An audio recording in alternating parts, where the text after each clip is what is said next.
वो इसी वक्त महल से निकलकर अखाड़े में पहुंचा और अपने गुर्स की हालत देखी तो हैरत से उंगली दांतों में दबा ली। दिल में सोचा, ये काम किसी इंसान का हर गज नहीं हो सकता, और अगर वो कोई इंसान ही है तो उस पर जरूर बरकतों और रहमतों का साया है। मेरा मुकाबला इससे ठीक ना होगा। ये सोचकर इसने साथियों से कहा कि आइंदा वो शख्स अखाड़े में आए तो उसे बड़े अदब से मेरे पास ले आना। खबरदार उसे कोई रंज ना पहुंचे, वरना मुझसे बुरा कोई ना होगा। उधर उमरों के दिल में खदबद हुई। अमीर हमजा से कहने लगा, जरा मालूम तो करना चाहिए कि अपने गुर्स की हालत देखकर लिंधूर पर किया गुजरी। इजाजत हो तो मैं इसके दरबार में जाऊं और देखूं। हाँ जरूर जाओ, मगर कोई ऐसी हरकत न करना जो शान के खिलाफ हो। अमीर हमजा ने कहा, अब फिक्र ना करें। उमरों ने मुस्कुराते हुए जवाब दिया, लिंधूर भी क्या याद करेगा कि किससे पाला पड़ा था। उमरों अमीर हमजा से रुखसत होकर लिंधूर के दरबार की तरफ चला। रास्ते में अपनी शक्ल तब्दील की और ऐसा हुलिया बनाया कि जो देखता हंसते हंसते बिल पड़ जाते। इसके हाथ में दाऊद अलैहिस्सलाम का दिया हुआ 2 तारा था, जिसे वो रास्ते में बजाता हुआ चलने लगा। लोग उसकी आवाज पर जमा हो गए और उमरों के पीछे पीछे चलने लगे। लिंधूर के अजीम अलशान महल के दरवाजे पर पहुंचकर उमरों ने पहरेदारों से कहा, जाओ अपने बादशाह को खबर करो कि एक गायक आपकी खिदमत में हाजिर होना चाहता है।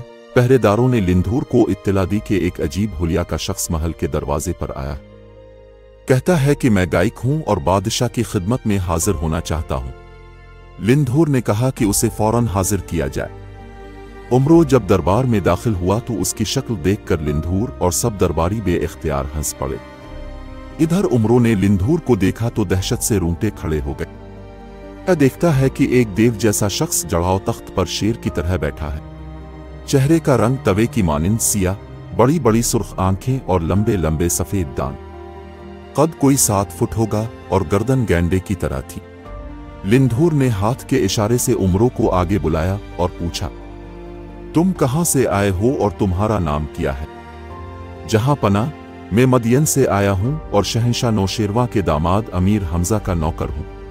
उमरों ने जवाब दिया, खूब खूब, तुमने अपना नाम नहीं बताया।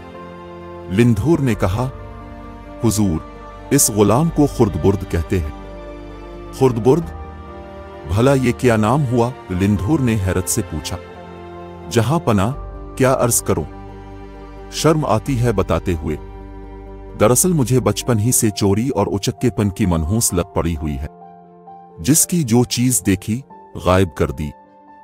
इसीलिए मेरे बाप ने मेरा नाम खुर्दबुर्द यानी उड़ाव खाओ रख दिया।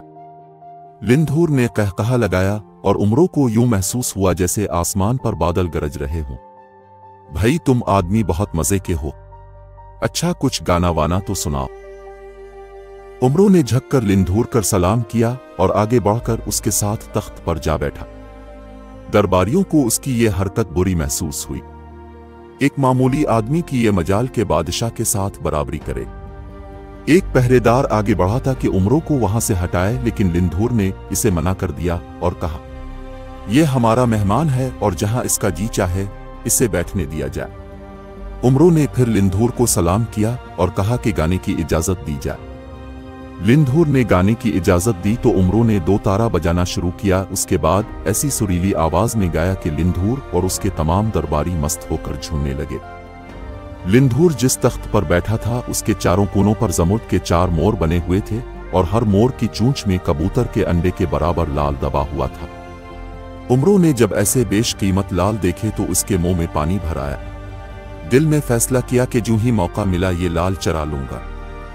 जब इसने देखा कि गाना सुनकर लिंधूर बिल्कुल मस्त हो गया है तो हाथ बढ़ाकर एक मोर की चूंच से लाल निकाल लिया और जेब में रखना ही चाहता था कि लिंधूर ने देख लिया और हैरत से कहने लगा, ये हरकत किया है शश। चुप, कोई देख लेगा।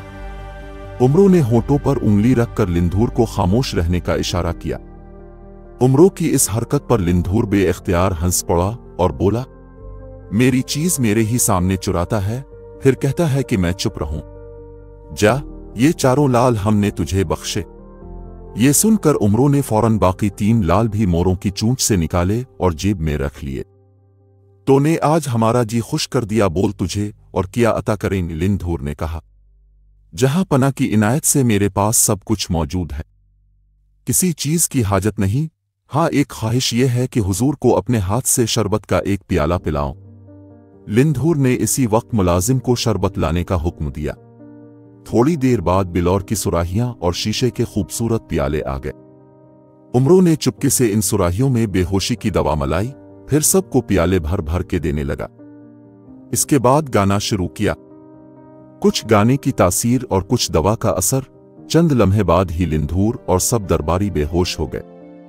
अब उमरों ने जल्दी जल्दी दरबार का सारा कीमती सामान अपनी जंबील में भरना शुरू किया, कोई चीज बाकी न छोड़ी। इसके बाद इसने लिंधूर और दरबारियों के कपड़े भी उतार लिए। फिर एक कागज पर चंद सतरें लिखीं और ये कागज लिंधूर के गिले में डाल के रफू चक्कर हो गया। बहुत देर बाद लिंधूर और उसके दरबारियों को होश आया। आंख खुली तो क्या देखा कि सब लोग फर्श पर नंग धड़ंग पड़े हैं और दरबार का तमाम कीमती सामान गायब है। लिंधूर अपनी यह हालत देखकर सख्त शर्मिंदा हुआ और सिपाहियों को हुक्म दिया कि नया लिबास लाएं और दरबार को फर्श और सामान से दोबारा आरास्ता करें।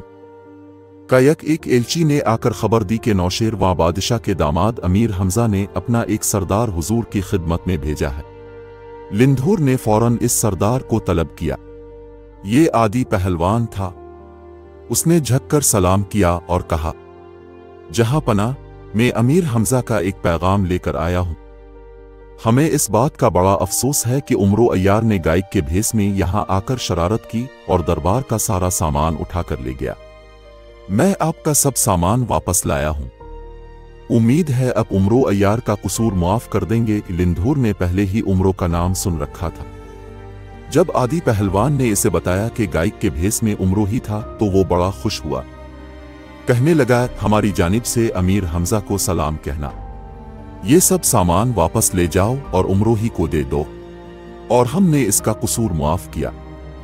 इससे कहना कि किसी वक्त असली सूरत में हमारे पास आए। जहां पना, उमरो आफत का परकाला है, इसे यहां आने की दावत ना दीजिए, कुछ और गिल ना खिलाए। अगर उसकी असली सूरत देखने का शौक है तो चुपके से हमारे लश्कर में आ जाइए। अमीर हमजा भी अब से मिलकर खुश होंगे और आप उमरों को भी देख लेंगे। हाँ, ये तरकीब ठीक है। लिंधूर ने कहा, अच्छा, हम अभी तुम्हारे साथ चलते हैं। लिंधूर इसी वक्त अपने हाथी पर सवार हुआ और आदि पहलवान के साथ चल पड़ा। इधर अमीर हमजा को उनके जासूसों ने खबर दी कि लिंधूर मुलाकात के लिए आ रहा है। अमीर हमजा ने फौरन अपने सरदारों और पहलवानों को इस्तकबाल के लिए भेजा।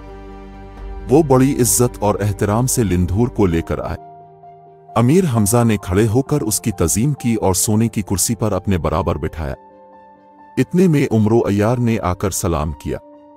लिंधूर उसे देखकर हंसा और कहने लगा, तो वाकई खुर्द बुर्द है, लेकिन हम तेरा गाना सुनने आए हैं।